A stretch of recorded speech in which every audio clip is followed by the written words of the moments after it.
duelo duele, un paseo por la tanatología. Bienvenidos al podcast El duelo duele. Este es un espacio para hablar sobre el dolor de una pérdida, aunque no solo el dolor, sino todo lo que conlleva este proceso. El día de hoy, como último episodio, tenemos el tema de la muerte, cómo lidiar con ella y cómo los adultos mayores pues viven este duelo.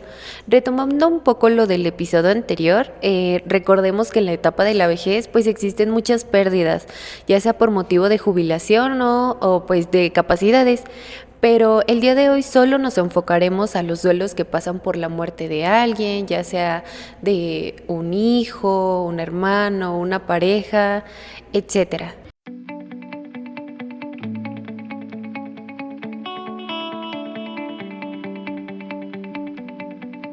Y justo, Angie, como lo comentas, una etapa en la que el duelo en los adultos mayores y para todas las personas en general fue una etapa muy difícil en época de pandemia. Las personas adultas mayores con el sector poblacional con la mayor cantidad de muertes por COVID fueron muy vulnerables en la época del 2020 y 2022, con una estimación de 2.758.090 muertes. De hecho, en una publicación de una página de una universidad de Colombia, explica cómo fue el duelo en esta época de pandemia y toma en cuenta los trabajos de la psicóloga Paola Uribe. Ella menciona que aquí como sabemos, no hubo espacio para velar o como tal hacer un funeral y pues era lo que las familias esperaban y esto lo explica la psicóloga Paola.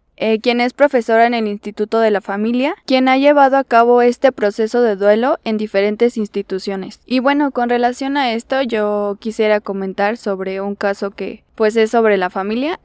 Justo a mi abuelito, que era un adulto mayor, falleció por posible COVID. Nunca fue algo confirmado porque él tenía miedo de ir a un hospital. Entonces pues todo este proceso de la enfermedad lo pasó en su casa. Y pues justo pues él murió y no hubo como tal un velorio, no hubo un funeral, porque pues él se fue como un cuerpo y regresó simplemente como una caja de cenizas. Entonces es algo como muy fuerte porque pues justo como familia lo comentábamos de que no lo creíamos porque si de por sí es muy difícil aceptar que alguien ya no está, aun cuando el cuerpo está presente y lo estás viendo, esto es mucho más difícil cuando no estás viendo a la persona, sino solo estás viendo una caja de cenizas. Sí, justo así como lo comentas, Bren, o sea, este tema, por eso quisimos llamarlo de esta forma, un adiós sin despedida, porque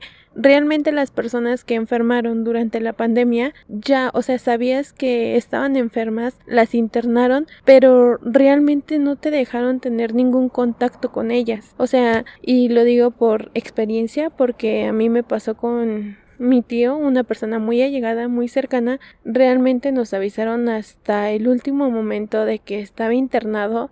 Cuando estuvo internado estuvo mal, ya no tuvimos contacto con él, no pudimos despedirnos, o sea, solamente fue un momento en el que ya no estuvo, o sea, y ya, como dices, regresaron pero hechos en una cajita, en una ceniza, y creo que culturalmente tenemos esto de poder o despedirlos bien de una forma que podamos ver sus cuerpos y aceptar que ya no están, que lo que pasa es que en verdad murieron, y creo que esta parte ya no de verlos así en su caja de cenizas no es como que sea tanto, no lo asimilamos de una forma en la que podamos decir sí, ya está muerto. Sí, Denny, justo como lo comentas del caso que les acabo de platicar, también en esta parte del funeral que hubo, del velorio, pues prácticamente los únicos que estuvimos presentes fueron la familia que lo cuidamos y pues no pudo llegar alguien más por el miedo, porque pues posiblemente como él era sospechoso de COVID, pues nosotros después de su muerte nos dimos cuenta que pues algunos salimos positivos, entonces era algo muy riesgoso y que pues si de por sí una pérdida es dolorosa, pasarlo con tan poca gente se vuelve aún peor. La pérdida de un ser querido en tiempos tan distintos, en este tiempo del 2019, que fue lo de la pandemia, cuando las personas fallecían, no era como solamente esperaban un mensaje, llegaba un mensaje informando que la persona había fallecido y ya no podíamos hacer nada, ni ir como a ver el cuerpo ni a visitar, porque por lo mismo de estas restricciones que teníamos sobre no acercarnos, esto produjo un proceso de negación. En el duelo provocó ira, tristezas prolongadas. Es un duelo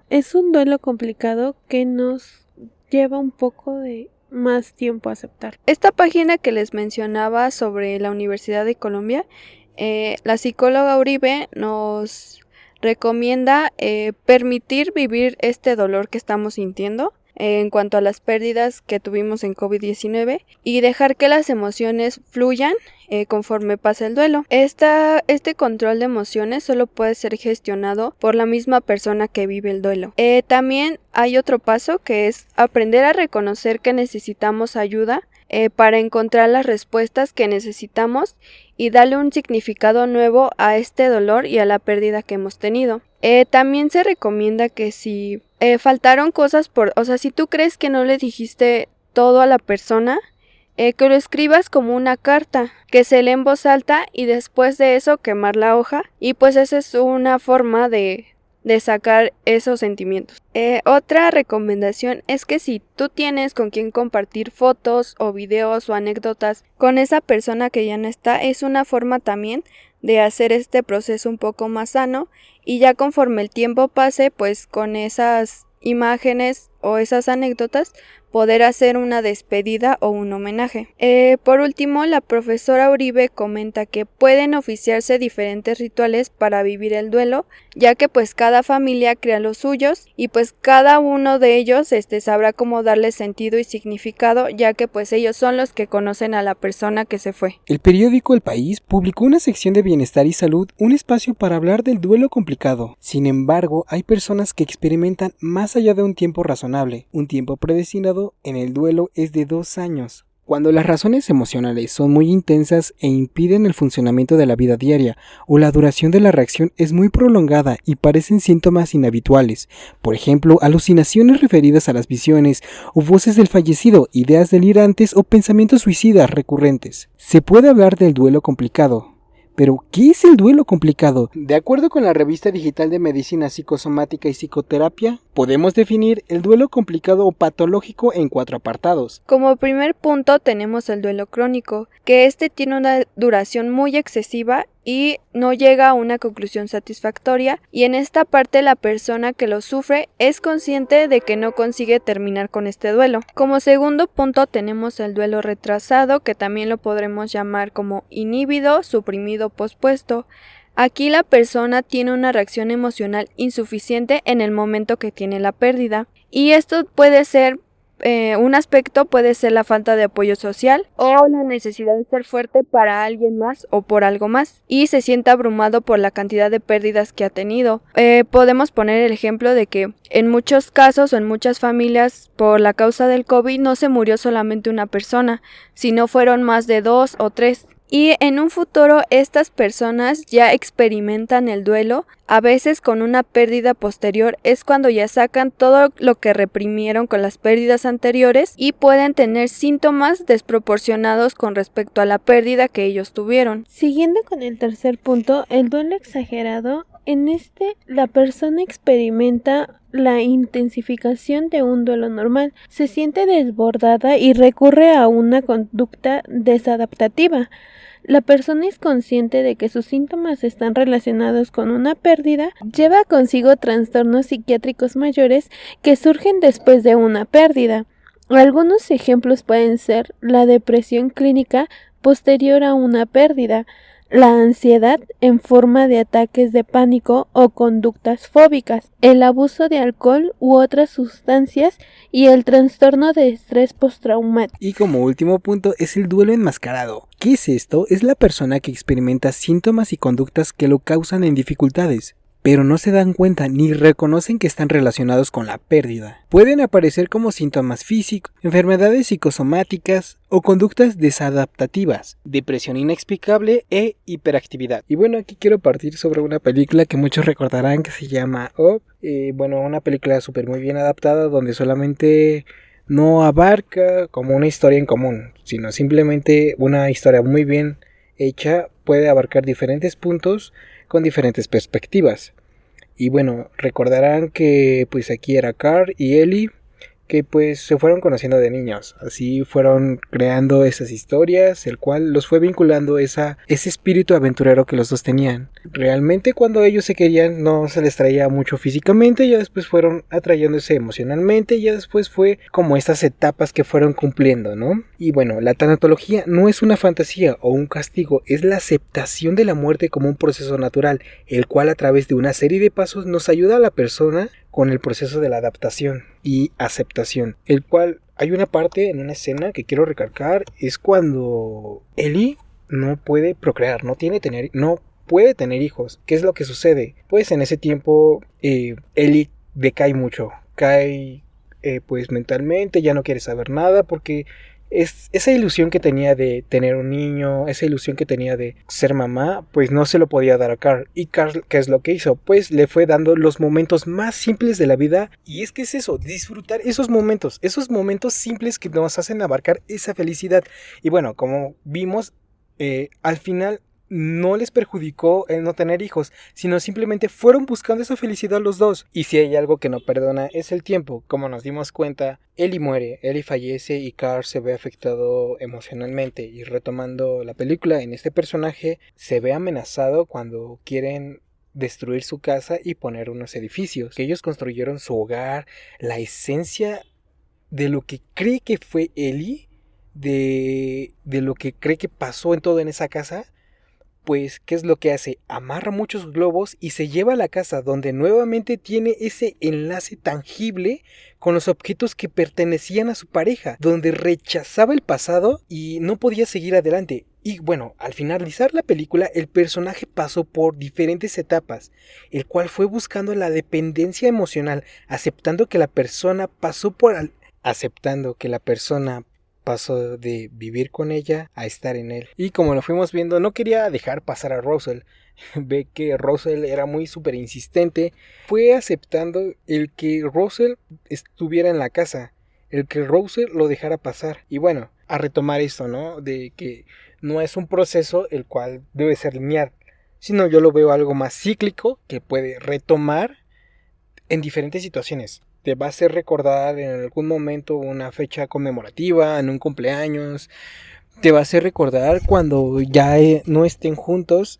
Y esos momentos están súper bien porque al final de cuentas es algo que tienes que pasar. Es aceptable porque no es un proceso que vas un paso 1, un paso 2, un paso 3, sino simplemente vas a volver a trazar.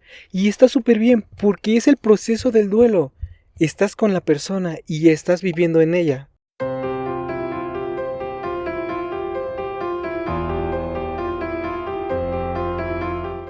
Ya para cerrar este episodio, me gustaría recordarles que el duelo es un proceso sobre el que no decidimos pasar, pero sí tenemos el control de cómo actuar conforme el camino, que es algo que les habíamos mencionado el primer episodio. Nadie toma la decisión de pasar por un duelo, pero las actitudes que vamos a tener en esas etapas que se nos van presentando, esas sí están bajo nuestro control. También recordar que pues este proceso puede ser acompañado por nuestros seres queridos y por nuestra red de apoyo que mencionábamos anteriormente, que era la red de apoyo, y que no importa si es muy grande o muy pequeña, si solo es una persona o si tienes a tu lado a 5 personas.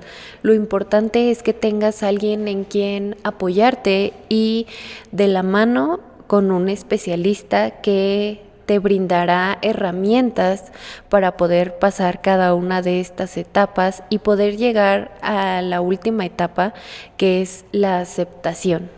Y también pues darle un sentido a lo que nos pasó y no quedarnos con todas esas emociones atoradas. Me gustaría enfatizar que el duelo no debería durar más de 2 años, porque como lo mencionaron mis compañeros anteriormente, si esto dura más, se puede convertir en un duelo patológico, lo cual ya es algo un poco más grave. Entonces, por favor, Si están pasando por un duelo, busquen su red de apoyo, busquen ayuda, porque ustedes no están solos. Agradecemos a todos y a cada uno de ustedes que nos brindaron un poco de su valioso tiempo. Esperemos que cada uno de estos episodios haya sido de su agrado y que lleven algo en sus corazones de cada uno de ellos. Esto fue El Duelo Duele. Gracias por escucharnos.